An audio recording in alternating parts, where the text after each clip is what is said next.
Hello everyone. जैसा कि हम लास्ट वीडियो में बात करके गए थे कि बाय ऑन डिप्स का बाजार है जब तक 18,455 स्पॉट निफ्टी का लेवल ब्रेक नहीं हो जाता, क्योंकि प्राइस के अंदर डिमांड जनरेट हुई है।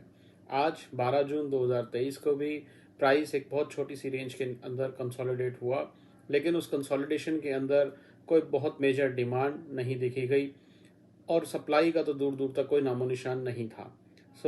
कल 13 जून 2023 के लिए बहुत सिंपल सी स्ट्रेटजी है दोस्तों, जैसा कि अभी हम पिछले काफ़ी दिनों से बात करके जा रहे हैं कि बाय ऑन डिप्स का बाजार है।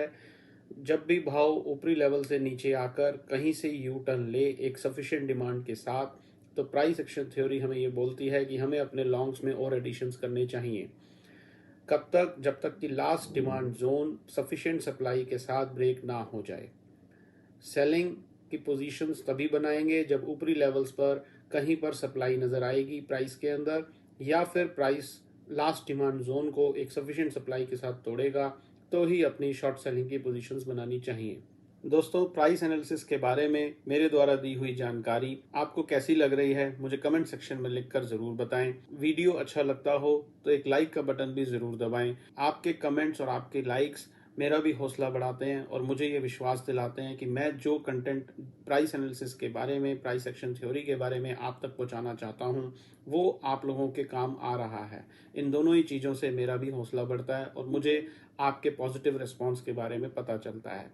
फ्रेंड्स, कभी कभी ऐसा होता है कि मार्केट के अंदर कंसोलिडेशन फेज चलता है, प्राइस एक जगह पर आकर रुक जाता है और आगे जाने की तैयारी के लिए वहां पर कुछ समय के लिए खड़ा हो जाता है। ऐसा हमने पास्ट में भी देखा है, आजकल भी हम यही देख रहे हैं कि प्राइस काफ़ी दिनों से एक रेंज के अंदर अटका हुआ है। तो ऐसी सिचुएशन में प्राइस एनालिसिस थ्योरी हमें ये बोलती है कि हमें घबराना नहीं है, परेशान नहीं होना, अपनी पेशेंस को लूज नहीं करना। Price action, price analysis theory हमें ये बोलती है कि अगर डिमांड क्रिएट हुई है तो आप अपनी पोजीशंस को टाइटली होल्ड कर करके बैठें। एक दिन वो आपको इतना बड़ा रिवॉर्ड देगी कि आप सोच भी नहीं सकते हैं, लेकिन उन सब चीज़ों के लिए आपको अपनी पोजीशंस को होल्ड कर कर सब्र के साथ बैठना पड़ेगा। जब आप बैठेंगे तो प्राइस दोबारा वहां किसी लेवल पर आपको दिखाएगा कि दोबारा डिमांड क्रिएट हो रही है, कोई यू टर्न्स हो रहे हैं, तो वहां पर आप अपनी पोजीशंस को और बढ़ाएं और अकॉर्डिंगली प्राइस के साथ साथ चलते चले जाएं।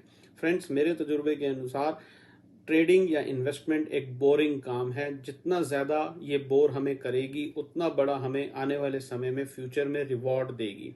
लेकिन अगर आप अपने एक्सपीरियंस से आपको ये लग रहा है कि ये बाज़ार बड़ा फैसिनेटिंग है और आपको यहाँ पर काम करने में बहुत मज़ा आ रहा है, आपको बोरियत महसूस नहीं हो रही है, तो मैं अपने तजुर्बे से ये बोल सकता हूँ कि शायद कहीं ना कहीं आप गलत ट्रैक पर हैं। लेकिन अगर आपको बोरियत महसूस होती है, आपको ये काम एक लेजी काम लगता है, इसको करने से अगर आप कहीं ना कहीं बोर हो रहे हैं, तो यकीनन आप एक सही ट्रैक पर हैं।